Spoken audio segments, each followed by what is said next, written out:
سلام علیکم زما پښتنو وروڼو خویندو ستاسو خور پښتنه د پښتنه ټي وي نه حاضره ده د نوي پروګرام سره ستاسو په خدمت کې. زما وروڼو خویندو نن پروګرام هم مونږه د پښتو د پښتنو په باره کې راوړی دی. څنګه چې تاسو ته پته ده چې په سوشل میډیا باندې که هغه په فیسبوک له ورشئ، که هغه یوټیوب چینلز له ورشئ، که هغه فیسبوک پیجونو ته ورشئ، نو هر ځای کې په کمنټس ته چې کله تاسو ورشئ نو کنځل بغیر د کنځلو نه نورې خبرې تاسو ډېر په مشکل وینئ، زیاتر پکې بس کنځلې دي.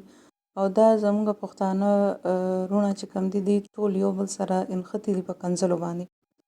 نو زه دې ټولو پښتنو ته ویمه چې دا کوم کنځلې کوي چې هر انسان د گفتگو خبرې داسې شیز دی چې دې نه د انسان د نسلونو پہچان کیږي. ستاسو د نسلونو ستاسو تیر چې څومره مشران کشران نسلونه تیر شوي دي د هغې پہچان هم ستاسو د خولې د خبرو د الفاظو د گفتگو نه ستاسو د لیکلو الفاظو نه کیږي. نو مهرباني وکړئ دا پښتانه دومره سپک خلک نه دي چې دوی یو بل ته کنځلو کې خپل پښتون ورور ته کنځلو کې سپک کې. زما د دې خبرو نه دا مقصد نه چې تاسو لګیا شئ پنجابیانو ته کنځلو کوي. د پنجابیانو پوسټونو ته چې کله موږ ورشو نو پنجابیان د هغې په پوسټونو کې د هغې په کمنټس کې موږ دا خبره بالکل نه وینو چې هغې یو بل ته کنځل کوي او هغې پکې داسې نښتي وي خپلو کې. خو دا عمل د افسوس خبره ده چې دا په پښتنو کې راغلی دی. پښتانه ډېر زیات داسې دي چې هغې یو بل ته کنځلې کوي په کمنټو کې کوي. مطلب دا چې یو کس عمران خان سپورټ کوي، بل مولانا فضل الرحمن صاحب سپورټ کوي، بل نواز شریف صاحب سپورټ کوي.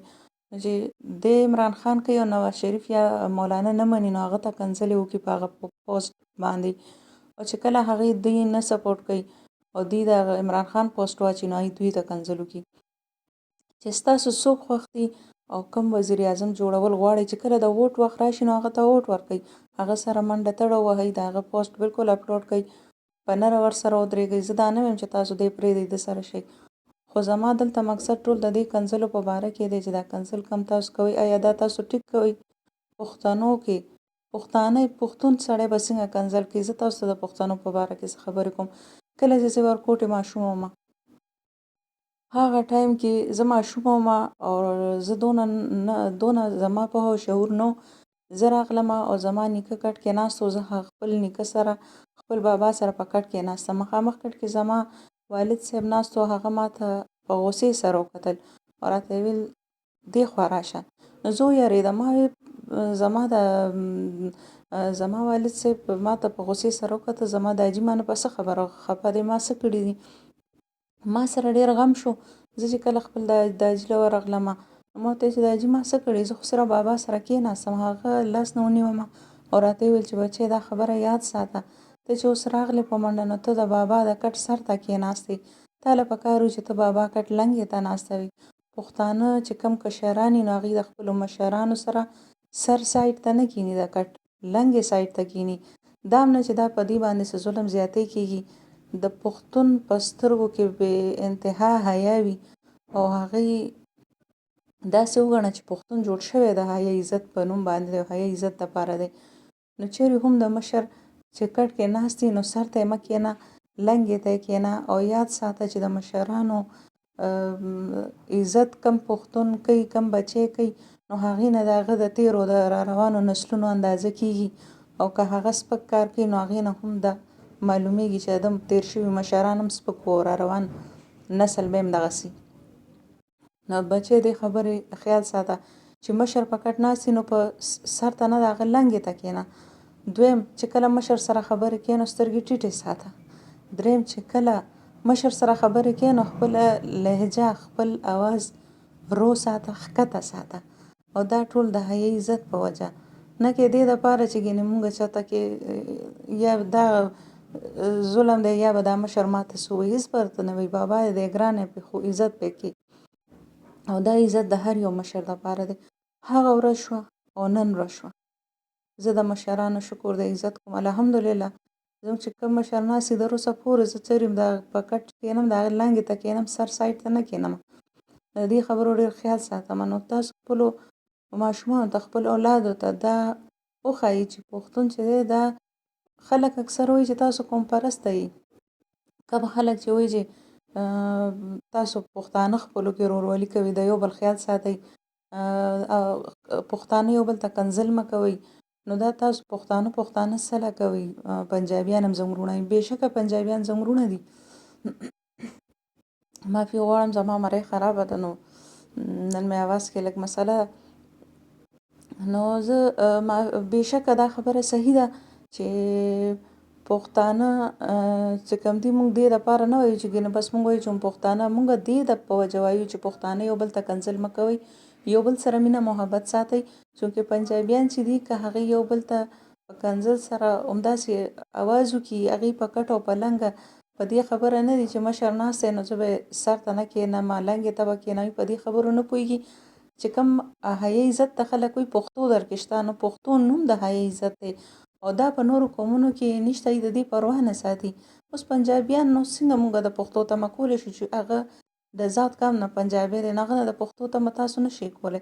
نو وجه دا ده چې پښتون الله پاک پیدا کړی په دې دومره خوږه درنه نوم باندې دی چې پښتون دی.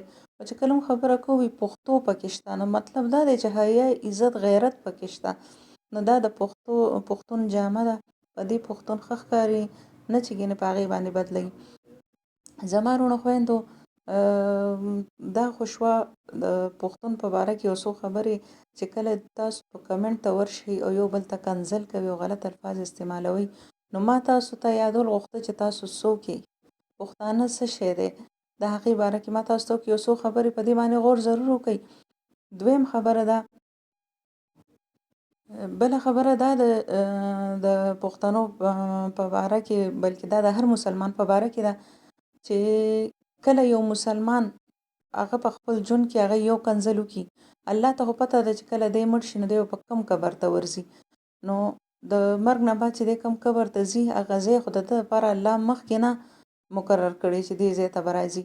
نو کله چې یو مسلمان لږی شي او هغه خپل بل مسلمان ورور ته، بلکې دې کې دا هم نشته چې دی صرف مسلمان ته که دی کافر ته کنځل وکړي، یعنې کنځل لفظ چې دی دا منع دی، دا ګناه دی. که زناور ته که هغه بل غیر مسلم ته که پښتون ته که پنجابي ته که هر چا ته، دا کنځل الفاظ داسې دي چې کله یو لږی شي بل ته کنځل وکړي، نو د دوی هغه قبر چې کله مرګ نه بعد به دوی هلته ښخیږي، چې کوم ځای دی له الله پاک مقرر کړی دی، هلته به یو لړم یا یو مار به د دې یو کنځل سره پیدا شي په بدل کې، ماران او لړمانان. بیا چې کله دی بل کنځل وکړي په خپل ژوند کې په زندګۍ کې چاته په څه خبره کنځل وکړي، نو هلته به بل مار یا بل لړم پیدا شي. بیا چې دی داسې بیا چاته څه کنځل الفاظ کوي، نو یعنې د هر یو کنځل په بدل کې به د ده په قبر کې یو مار یو لړم پیدا کېږي او داسې به د دې تعداد زیاتېږي تر څو پورې چې دی ژوندی وي. کله چې دی وفات شي، دی په حقو رسي او دی خپل قبر ته ورکوز کړی شي، نو تاسو سوچ کوئ چې په زندګۍ کې څونه ځل ده کنځل کړي، هغومره ماران لړمانان په قبر کې پراته دي چې څنګه دی ښخ کړي او دی باندې خاوره راواچوي، نو هغه ټول ماران لړمانان به په ده باندې انبار شي او ده ته به ښه دروند هرکلی ووایي. نو زما خویندو، څوک چې تاسو هسې سوچ وکئ، لږ ذهن کې راولئ چې دا قبر د مارانو لړمانانو ډکي، او کله د هغه مار لړم او د هغه مار لړم چې کم ټکي، نو هغه به د دې دنیا د مار لړم په شانتي نه وي چې ټکې درکو بس درد تکلیف وشو، هغه خو دې دنیا کې هم ډېر هیبتناک درد دي، د هغې تکلیف یې الله هم دې وساتي. خو چې کوم د هغه د قبر مار لړمي، نو هغه چې یو ټک درکړي، نو د روبومې ځمکې پورې به انسان په ځمکه کې ننوځي، د ده د وجود په ټول ریزه ریزه شي او بیا به جوړ کړی شي او د هغه روبومې ځمکې نه برابر کړی شي او بیا به د بل ټک ته ایسار شي. ولې چې څونه کنځل یې کړي، هغومره د هغې ټک او هغومره ځل به په دې اومې ځمکې پورې ننوتل او ریزه ریزه تلل، دا تاسو برداشت کوئ. نو که تاسو کې دا برداشت وي او دا تاسو ته څه خبره نه ښکاري، نو بیا لږیا اوسئ.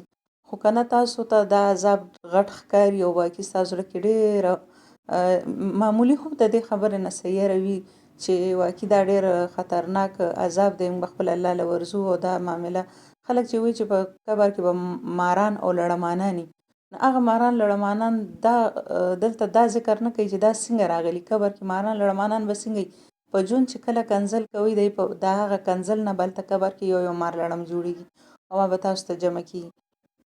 بیا الله پاک دا ویلی دي چې انسانه د پوره سمندر د زګ د جاګ عمره ګناونه روړه او راشه دلته ماته کینه توبه وباسه زه هغه ټول معاف کولو والیم صرف ستا په یو توبه باندې.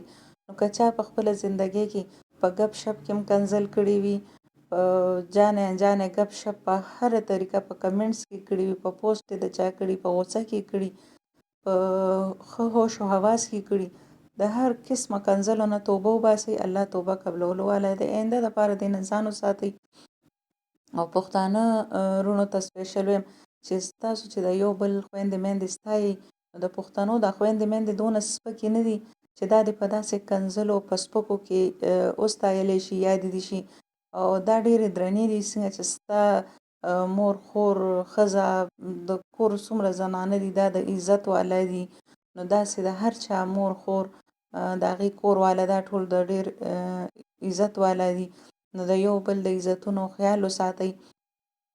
او یو ورځ دوه سړي یو سړی په لاره تلو، نو مخامخ د هغه یو سړی او د الله بنده په لاره تلو، مخامخ د هغه دشمن ولاړ و لاره کې. هغه دشمن چې څنګه ده ته وکړه د دی په سترګو بد ولګېدو، هغه ورته وکړه کنځل. ده ورته وویل چې الله دې تا ته د نیکو هدایت وکړي.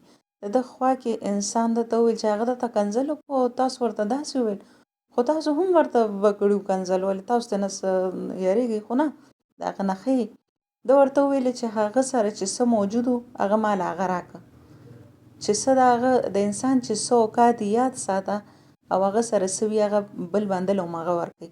نو هغه سره بغیر د کنځلو نه بل څه نو، صرف کنځل و، هغه مال هغه راکړه. خو د الله په فضل سره ما سره د الله کلام او ښه کلمات او ښه دعا وه، نو ما سره چې څه ما ولا هغه ورکړه. نو ما چې څه وویلې هغې نه زما د پهچان وشو چې زما د حیثیت او زما د نسل او زما د هر څه پهچان وشو. خو چې هغه کوم الفاظ وویل نو هغه نه د هغې پهچان وشو. نو د دې خبرې غور وکړئ، کنځل د خپل ژوند او زندګۍ نه وباسئ. بیا چې د کوم کور مشران کنځل کوي ضرور به د هغې کشران کوي، بیا به د هغې کوي. نو په دې وجه ویلی کېږي چې د گفتگو نه د الفاظ نه نسلونه پیژندلی کېږي.